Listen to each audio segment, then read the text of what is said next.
लड़े जंग वीरों की तरह अब खून खोल फौलाद हुआ, मरते दम तक डटे रहे तभी तो देश आज़ाद हुआ। इसी मोटिवेशनल कोट के साथ आज की जो हमारी कक्षा है वो होगी राजस्थान के भौतिक प्रदेश। दोस्तों, राजस्थान को भौतिक प्रदेशों के आधार पर प्रमुख 4 भागों में विभाजित किया गया है। आज की कक्षा में हम देखेंगे पूर्व के मैदानी प्रदेशों के बारे में। दोस्तों, इस प्रकार से हमारे राजस्थान का मैप है, तो देखते हैं राजस्थान के मैप के बारे में। दोस्तों, ये जो राजस्थान का मैप है इसके अंदर हम दर्शाएंगे राजस्थान के जो प्रमुख क्षेत्र हैं उनके बारे में। तो देखते हैं राजस्थान के कौन कौन से भौतिक प्रदेशों में कौन कौन से जिले शामिल हैं। दोस्तों, हम देखेंगे ये जो प्रदेश है, ये प्रदेश है मरुस्थलीय प्रदेश, ये प्रदेश है अरावली प्रदेश, और ये राजस्थान के प्रमुख 4 भौतिक प्रदेश। ये है आपके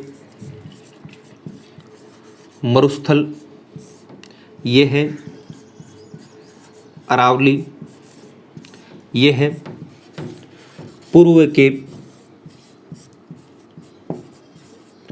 मैदानी प्रदेश, पूर्व के मैदानी प्रदेश, ये है दक्षिण पूर्व के पठारी प्रदेश। तो दोस्तों, हम आज की कक्षा में देखेंगे पूर्व के मैदानी प्रदेशों के बारे में। ये जो पूर्व के मैदानी प्रदेश है यह है राजस्थान के 23% भूभाग पर फैले हुए। यह है राजस्थान के 23% भूभाग पर, तथा यहाँ पर जो जनसंख्या निवास करती है वो करती है 39%। दोस्तों, इसीलिए यह राजस्थान का सबसे संघन बसा हुआ भौतिक प्रदेश है। दोस्तों, इस भौतिक प्रदेश में अधिकांश नदियां बहती। इस भौतिक प्रदेश की जो मिट्टी है वह नदियों द्वारा सिंचित मिट्टी है। दोस्तों, इस क्षेत्र में जलोढ़ मिट्टी पाई जाती है। सबसे पहले हम पूर्व के जो मैदानी प्रदेश है उसमें कौन कौन से जिलों को शामिल करते हैं उनके बारे में देखेंगे। दोस्तों, इस भौतिक प्रदेश में जयपुर, अलवर, भरतपुर, धौलपुर, करौली, सवाई माधोपुर, दौसा, टोंक, बांसवाड़ा, अजमेर को शामिल किया जाता है। तो मैं यहाँ लिख देता हूँ जयपुर, अलवर, भरतपुर, धौलपुर, करौली,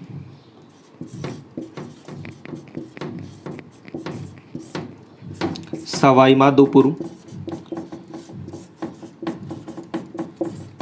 सवाई माधोपुर, टोंक, दौसा,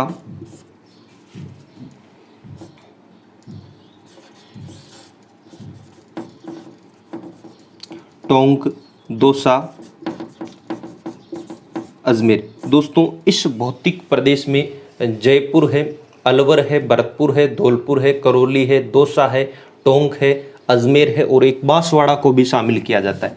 यानी इस भौतिक प्रदेश में 10 जिले हैं, 10 जिलों को सम्मिलित किया जाता है। दोस्तों, कई बार इन जिलों से संबंधित क्वेश्चन पूछ लिया जाता है कि पूर्व के मैदानी प्रदेशों में कितने जिलों को शामिल किया जाता है। तो ये जिले हैं 10 जिले। इन 10 जिलों का आपको ध्यान में रखना है। दोस्तों, पूर्व के मैदानी प्रदेशों की विशेषताओं के बारे में भी कई बार क्वेश्चन पूछे जाते हैं। आपको पूछ सकते हैं कि पूर्व के मैदानी प्रदेशों में किस प्रकार की मृदा पाई जाती है। तो पूर्व के मैदानी प्रदेशों में दोस्तों जो मृदा पाई जाती है वह जलोढ़ मृदा पाई जाती है। जलोढ़ मृदा सबसे उपजाऊ मृदा होती है। जलोढ़ भी 2 प्रकार की होती है, खादर व बागर जलोढ़। दोस्तों, यह राजस्थान का सबसे विकसित भौतिक प्रदेश है। राजस्थान का सबसे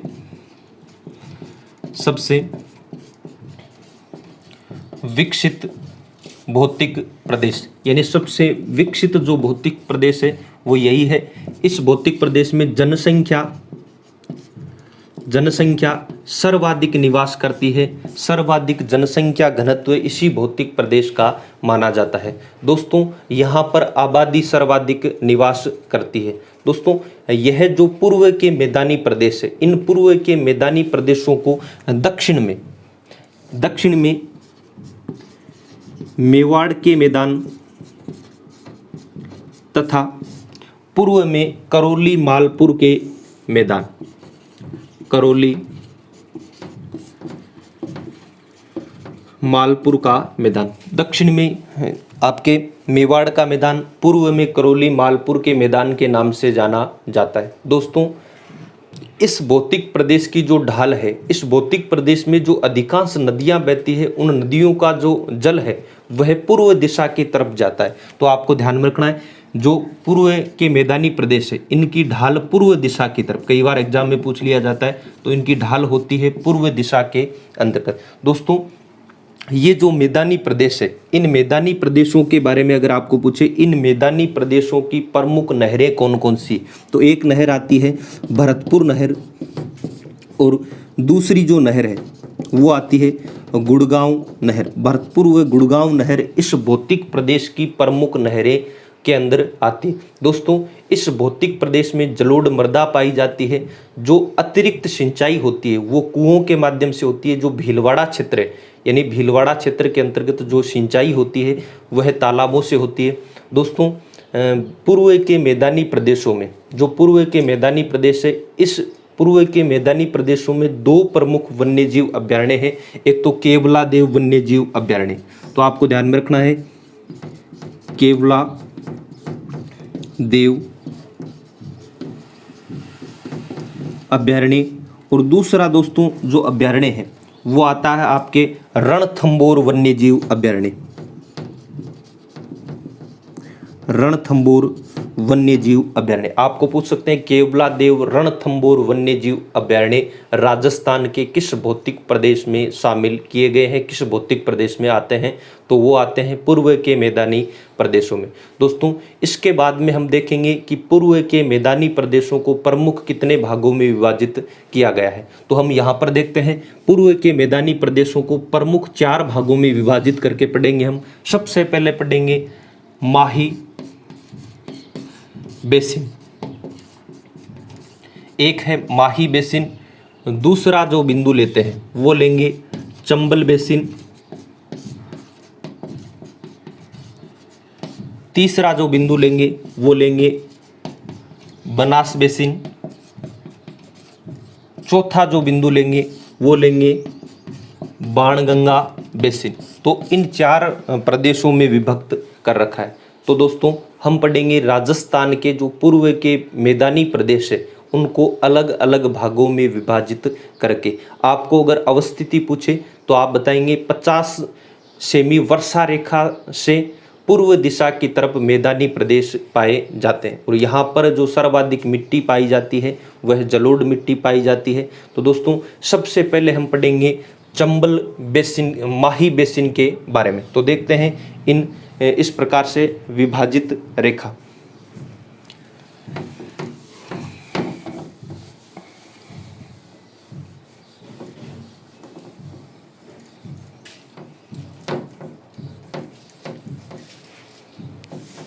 दोस्तों, ये जो मैदानी प्रदेश है, इन मैदानी प्रदेशों को 4 भागों में, एक यहाँ से नदी बहती है, उस नदी का नाम है बाणगंगा नदी। एक नदी बहती है यहाँ से, उस नदी का नाम है बनास नदी। एक नदी बहती है यहाँ से, उस नदी का नाम है चंबल नदी। और एक नदी बहती है यहाँ से, उस नदी का नाम है माही नदी। तो सबसे पहले हमारा होगा माही बेसिन। माही बेसिन। तो माही बेसिन की अगर चर्चा करें तो दोस्तों माही नदी के बारे में देखेंगे। दोस्तों, अगर आपने हमारा नदियों वाला जो बिंदु नहीं देखा है तो इसी वीडियो की डिस्क्रिप्शन में कुछ लिंक दे रखे हैं, उन लिंक के माध्यम से आप इन नदियों के बारे में विस्तार से चर्चाएं कर सकते हैं, इन विस्तार से इनके बारे में पढ़ सकते हैं। दोस्तों, हम सबसे पहले पढ़ते हैं माही बेसिन के बारे में। माही बेसिन के अंतर्गत जो मैदानी प्रदेश है, इस प्रदेश को 56 का मैदान के नाम से भी जानते हैं। दोस्तों, इस प्रदेश को 56 का मैदान, इस प्रदेश को 56 का मैदान के नाम से भी जानते हैं। अगर हम थोड़ी माही नदी की चर्चा कर लेते हैं दोस्तों, यहाँ पर विंध्याचल पर्वतमाला है, और विंध्याचल पर्वतमाला में अमरूरू की पहाड़ियाँ, महंद झील, अमरोरू की पहाड़ियाँ, अमरोरू की पहाड़ियाँ, महंद झील। अमरोरू की पहाड़ियाँ महंद झील से एक नदी का उद्गम होता है, उस नदी का नाम है माही नदी। दोस्तों माही नदी राजस्थान में खादू गांव से प्रवेश करती है, राजस्थान में खादू गांव से प्रवेश करती है। दोस्तों राजस्थान में माही नदी पर माही बजाज सागर, कागजी पिकअप व गुजरात में कडाणा बांध बना हुआ है। आज हम इसके क्षेत्र के बारे में पढ़ेंगे। यह नदी प्रतापगढ़, डूंगरपुर, बांसवाड़ा में बहती है और इसका बहाव क्षेत्र अन्य जिलों में भी है। तो दोस्तों सबसे पहले हम देखेंगे इस नदी के बहाव क्षेत्र को प्रतापगढ़ में कांठल के नाम से जानते हैं। इस नदी के बहाव क्षेत्र को प्रतापगढ़ में कांठल के नाम से जानते हैं। इसीलिए इस नदी को कांठल की गंगा, आदिवासियों की गंगा, राजस्थान की कांगो नदी, उल्टे यू आकार की नदी, राजस्थान की एकमात्र ऐसी नदी जो दक्षिण से प्रवेश कर दक्षिण में निकलने वाली नदी। तो दोस्तों बांसवाड़ा में इस नदी के बहाव क्षेत्र को छप्पन का मैदान, बांसवाड़ा में इस नदी के बहाव क्षेत्र को छप्पन का मैदान। दोस्तों ये जो छप्पन का मैदान है, इस छप्पन का मैदान के आसपास 56 नदी नालों का समूह है, इसीलिए इसे छप्पन के मैदान के नाम से जानते हैं। अगर आपको पूछे छप्पन की पर्वतमाला तो उदयपुर में स्थित है, छप्पन की पहाड़ियाँ बाड़मेर में स्थित है। तो दोस्तों हमने जो माही बेसिन के बारे में पढ़ा, माही नदी की जो लंबाई है वो 576 किलोमीटर और राजस्थान में 171 किलोमीटर। तो हमने ये माही नदी के बारे में देखा। दोस्तों माही नदी के बारे में आपको कांठल व छप्पन के मैदान के बारे में ध्यान में रखना है। दोस्तों इस जो भौतिक प्रदेश है, इस भौतिक प्रदेश का जो उपभाग है, इस भाग में छप्पन के मैदान में लाल मृदा पाई जाती है, लाल मृदा। और हमारा जो मृदा वाला टॉपिक है उसके अंदर हमने मृदाओं के बारे में भी विस्तार से चर्चाएं की है। दोस्तों लाल मृदा पाई जाती है। अगर आपको पूछ ले छप्पन के मैदान की औसत ऊंचाई तो 200 से 400 मीटर। तो छप्पन के मैदान की औसत ऊंचाई 200 से 400 मीटर। दोस्तों इसके बाद में हम चर्चाएं करेंगे चंबल बेसिन के बारे में। आपको ध्यान में रखना है चंबल नदी को डाकुओं की शरण स्थली, घड़ियालों की शरण स्थली, राजस्थान की कामधेनु, राजस्थान की 12मासी नदी के नाम से भी जानते हैं। चंबल नदी की जो कुल लंबाई है वो 966 किलोमीटर, राजस्थान में 135 किलोमीटर। तो देखते हैं चंबल नदी के बारे में। दोस्तों चंबल नदी का उद्गम होता है विंध्याचल पर्वतमाला, विंध्याचल पर्वतमाला की पहाड़ियाँ हैं जानापावा की पहाड़ियाँ, जानापावा की पहाड़ियों से इस नदी का उद्गम होता है। 966 किलोमीटर, राजस्थान में 135 किलोमीटर। दोस्तों यह राजस्थान के चित्तौड़गढ़ के 84गढ़ से प्रवेश करती है। और हम देखते हैं इस नदी के बहाव क्षेत्र के बारे में। दोस्तों इस नदी के बहाव क्षेत्र में एक जिला आता है कोटा, बूंदी, करौली, सवाई माधोपुर। और इसके आसपास में जो सहायक नदियां बहती है वो भी इसी के अंतर्गत आती है। दोस्तों चंबल नदी भारत की एकमात्र ऐसी नदी है जिसके 100 किलोमीटर के दायरे में प्रमुख बड़े 4 बांध बने हुए। उसकी ट्रिक है गांधी का राज, गांधी सागर बांध, राणा प्रताप सागर बांध, कोटा बिराज और जवाहर सागर बांध। दोस्तों यह जो चंबल बेसिन है, चंबल बेसिन को डाकुओं की शरण स्थली, यह कोटा, बूंदी, झालावाड़, सवाई माधोपुर, करौली, धौलपुर में फैला हुआ है। दोस्तों चंबल नदी के बहाव क्षेत्र में ऊंची नीची भूमि को उत्ख्यात स्थलाकृति के नाम से जानते हैं। इसे उत्ख्यात भूमि के नाम से जानते हैं। आपको ध्यान में रखना है चंबल नदी के बहाव क्षेत्र में ऊंची नीची भूमि को उत्ख्यात भूमि के नाम से जानते हैं। यह उत्ख्यात भूमि चंबल नदी के बहाव क्षेत्र में सर्वाधिक करौली में स्थित है, करौली में स्थित है। दोस्तों एक होता है आपके बीहड़, तो आपको ये ध्यान में रखना है बीहड़ क्या होता है। तो एक नाम आता है डांग प्रदेश, आपको ध्यान में रखना ऊंची नीची भूमि उत्ख्यात स्थलाकृति को स्थानीय भाषा में डांग प्रदेश के नाम से जाना जाता है। चंबल नदी के बहाव क्षेत्र में कुछ गहरी घाटियां पाई जाती है और इन गहरी घाटियों को बीहड़ के नाम से जानते हैं। दोस्तों यह बीहड़ यानी चंबल नदी के बहाव क्षेत्र में पाई जाने वाली गहरी घाटियों को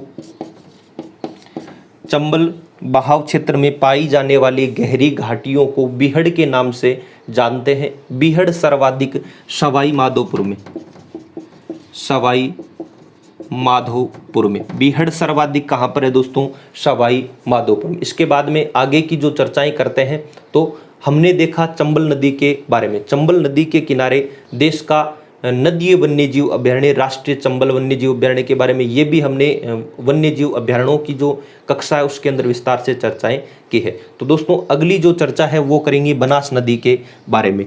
बनास नदी के बारे में देखेंगे। बनास चंबल की सहायक नदी है। तो दोस्तों बनास नदी का जो उद्गम होता है वो होता है खमनोर की पहाड़ियों से। खमनोर की पहाड़ियों से बनास नदी का उद्गम होता है। 480 किलोमीटर लंबी नदी है। दोस्तों बनास नदी राजस्थान में पूर्ण बहाव की दृष्टि से सबसे लंबी नदी है। इसकी जो सहायक नदियां हैं खारी है, मोरेन है, बेड़च है, मेनाल है, कोठ्यारी है, काली सील है, इस नदी की सहायक नदियों में आती है। दोस्तों इस मैदानी प्रदेश में दक्षिण का मेवाड़ी प्रदेश शामिल किया जाता है। एक जो महत्वपूर्ण बिंदु है बनास बेसिन के बारे में दोस्तों, बनास बेसिन में टीलेनुमा आकृति में जो भूभाग पाए जाते हैं उन्हें पीटमांड के नाम से जाना जाता है। बनास क्षेत्र, बनास भूभाग में जो टीलेनुमा आकृति में पाए जाते हैं, इस प्रकार से जो टीलेनुमा आकृति में पाए जाते हैं उसे पीटमांड के नाम से जाना जाता है। दोस्तों बनास नदी पर प्रमुख 3 त्रिवेणी संगम स्थित है। इसकी जो सहायक नदियां हैं उनके बारे में भी हमने बनास नदी के बारे में विस्तार से चर्चाएं की है। इस वीडियो की डिस्क्रिप्शन में लिंक दे रखी है, उसके माध्यम से आप पूरे क्षेत्र को पढ़ सकते हो। दोस्तों अगला जो बिंदु है वो होगा हमारा बाणगंगा बेसिन के बारे में। आपको ध्यान में है जयपुर जिले की, जयपुर की बेराट की पहाड़ियों से, जयपुर बेराट की पहाड़ियों से एक नदी का उद्गम होता है। उस नदी का नाम है बाणगंगा नदी। बाणगंगा नदी को अर्जुन की गंगा, रुंठित नदी के नाम से भी जानते हैं। दोस्तों बाणगंगा नदी NH 11 के समांतर स्थित है। तो आपको ध्यान में रखना बाणगंगा नदी का जो विस्तार है जयपुर, दौसा, भरतपुर में, यानी बाणगंगा नदी जयपुर, दौसा, भरतपुर में फैली हुई है। दोस्तों बाणगंगा नदी NH 11 के समांतर, वैसे हमने नदियों की वीडियो में इसके बारे में भी विस्तार से चर्चाएं की है। ये था हमारा पूर्व के मैदानी प्रदेशों के बारे में चर्चाएं। दोस्तों अगली जो हमारी चर्चा होगी वो है पठारी प्रदेश के बारे में। तो हम देखते हैं राजस्थान के दक्षिण पूर्व के पठारी प्रदेशों के बारे में। तो सबसे पहले हम देखेंगे इनके निर्माण के बारे में।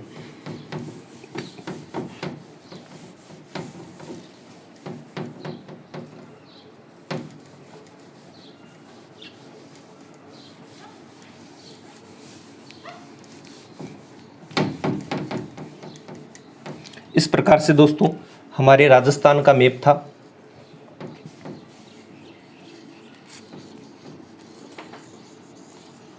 हम बात कर रहे थे दक्षिण पूर्व की पठारी प्रदेशों के बारे में। दोस्तों दक्षिण पूर्व के जो पठारी प्रदेश है यह राजस्थान के इस हिस्से में फैले हुए हैं। तो देखते हैं दक्षिण पूर्व के पठारी प्रदेशों की प्रमुख विशेषताओं के बारे में। दोस्तों दक्षिण पूर्व के पठारी प्रदेश राजस्थान के कुल क्षेत्रफल के 6.89% भाग पर, अर्थात 7% भाग पर फैले हुए हैं। आपको ध्यान में रखना है कि राजस्थान के कुल 7% भाग पर दक्षिण पूर्व की पठारी प्रदेश फैले हुए हैं। दोस्तों इन पठारी प्रदेशों में 11% जनसंख्या, अगर जनसंख्या की बात करें तो 11% जनसंख्या निवास करती है। 11% जनसंख्या निवास करती है, 7% क्षेत्रफल में ये फैले हुए हैं। दोस्तों इस प्रदेश में कौन कौन से जिलों को शामिल किया जाता है? तो ये जिले आपको ध्यान में रखना है। इस भौतिक प्रदेश में जिले देखें तो कोटा है, बारा है, बूंदी है, झालावाड़ है, चित्तौड़गढ़ है, भीलवाड़ा है,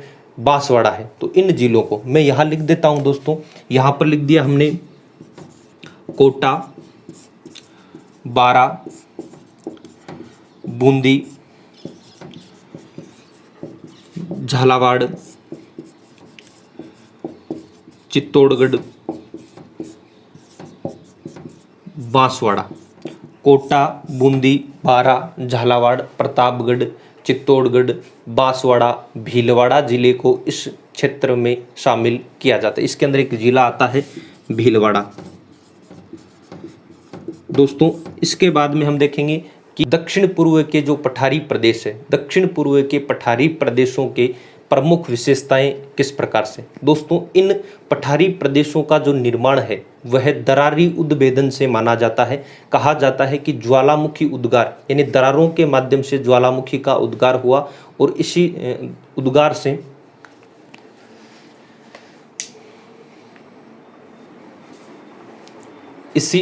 से इन क्षेत्रों का निर्माण माना जाता है। दोस्तों ये जो पठारी प्रदेश है यह मालवा के पठार के अंतर्गत आता है। यह अरावली व विंध्याचल पर्वतमाला के मध्य स्थित है। दोस्तों दक्षिण पूर्व के पठारी प्रदेशों का अगर सबसे ठंडा जिला देखें तो वो ठंडा जिला है झालावाड़।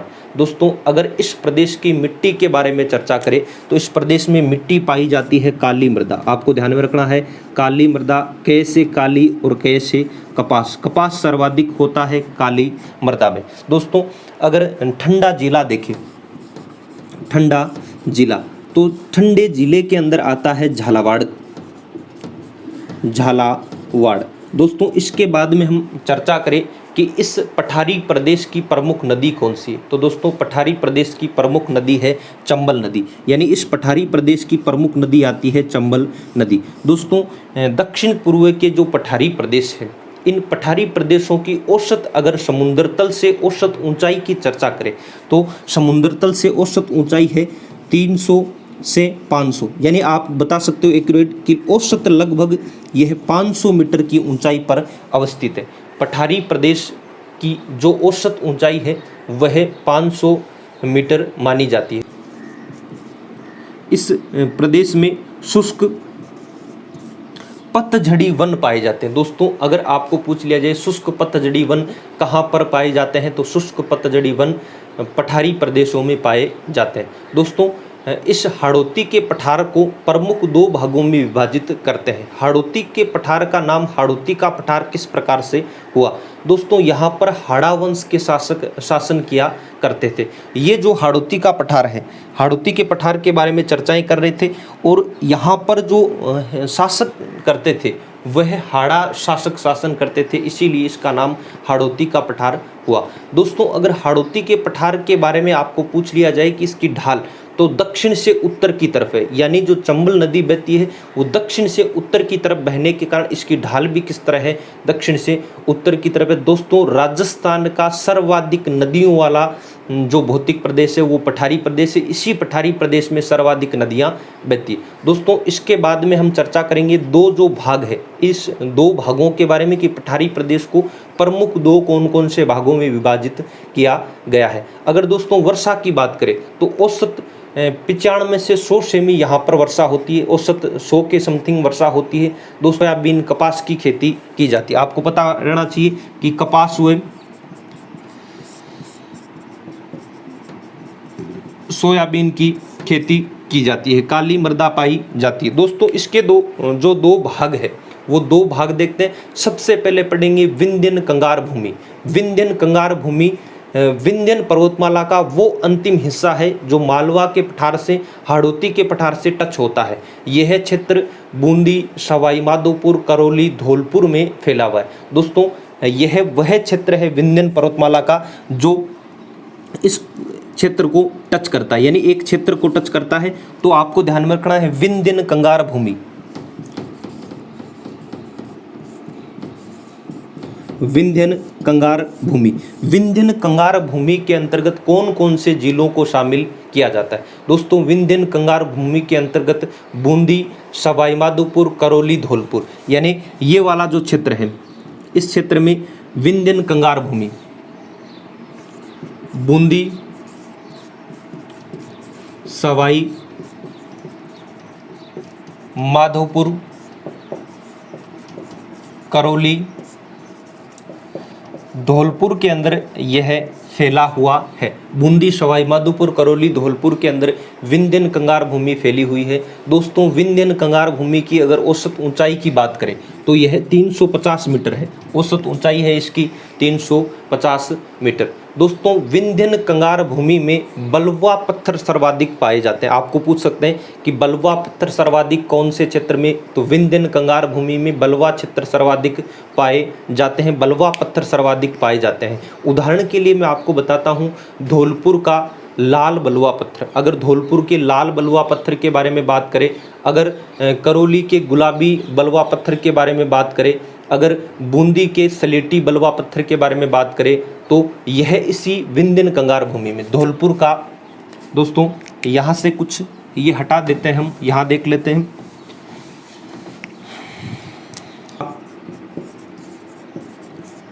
धौलपुर का लाल बलुआ पत्थर, बूंदी का सलेटी बलुआ पत्थर। अगर आपको पूछे करौली का, तो करौली का गुलाबी बलुआ पत्थर।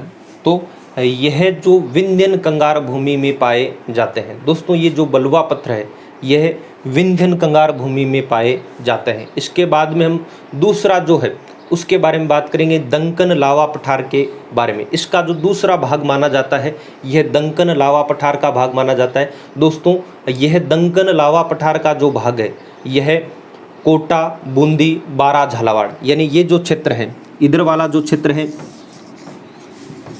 कोटा, बूंदी, बारा, झालावाड़, कोटा, बूंदी, बारा, झालावाड़ में दंकन का लावा पठार, दंकन का लावा पठार फैला हुआ है। दोस्तों क्षेत्र के बारे में पूछ सकते हैं, इसकी विशेषताओं के बारे में पूछ सकते हैं। आपको ध्यान में रखना है इसकी जो औसत ऊंचाई है वह औसत 210 से 275 मीटर के मध्य इसकी औसत ऊंचाई मानी जाती है। दोस्तों इस प्रदेश में ऊपरमाल का पठार, जो ऊपरमाल का पठार है, उसके बाद में अगर देखिए मुकुंदरा की पहाड़ियां हैं, वह दंकन के लावा पठार में ही शामिल किए जाते हैं। दोस्तों इसके बाद में हम देखेंगे राजस्थान के कुछ महत्वपूर्ण जो पठार है। आपको ध्यान में रखना है राजस्थान के सिरोही में, राजस्थान के यहाँ पर देखते हैं सिरोही में। दोस्तों यहाँ पर सिरोही में एक पठार है, उस पठार का नाम है उड़िया का पठार, उड़िया का पठार। और उड़िया का पठार के बारे में आपको ध्यान में रखना है, उड़िया का पठार राजस्थान के सिरोही में 1360 मीटर की ऊंचाई पर अवस्थित है। राजस्थान का सबसे ऊंचा पठार। अगर दूसरे बिंदु के बारे में बात करें कि दूसरा जो पठार है उसके बारे में, तो दोस्तों आबू सिरोही का दूसरा पढ़ते हैं, आबू सिरोही का पठार। इसी के पास में एक पठार है आबू सिरोही, आबू सिरोही, और यह है 1200 मीटर ऊंचाई पर, यह है 1200 मीटर ऊंचाई पर। इसके बाद में दोस्तों जो अगला पढ़ते हैं, हमने सिरोही उड़िया का पठार सिरोही में पढ़ लिया, आबू का पठार पढ़ लिया। इसके बाद में अगर देखें तो भोराट का पठार उदयपुर, और भोराट का पठार जो उदयपुर है, उदयपुर में एक पठार है भोराट का पठार, और भोराट का पठार 1225 मीटर की ऊंचाई पर स्थित है, और ये है उदयपुर में। ये कहाँ पर है? उदयपुर में। दोस्तों इसके बाद में जो अन्य पठारों के बारे में बात करें तो एक आता है मेसा का पठार, 620 मीटर की ऊंचाई पर मेसा का पठार चित्तौड़गढ़ में, यानी यहाँ पर चित्तौड़गढ़ है, और चित्तौड़गढ़ में मेसा का पठार 620 मीटर की ऊंचाई पर मेसा का पठार स्थित है। दोस्तों इसके बाद में पढ़ेंगे लसाड़िया का पठार। लसाड़िया का पठार अगर देखें तो यह 325 से 625 के मध्य स्थित है, यानी औसत ऊंचाई 325 से 625 के मध्य स्थित है। और लसाड़िया का पठार भी उदयपुर में स्थित है। दोस्तों एक पठार का नाम आता है ऊपरमाल का पठार, ध्यान में रखना है। ऊपरमाल का जो पठार है चित्तौड़गढ़ भीलवाड़ा में, यानी यह ऊपरमाल का पठार चित्तौड़गढ़ भीलवाड़ा में फैल रखा है।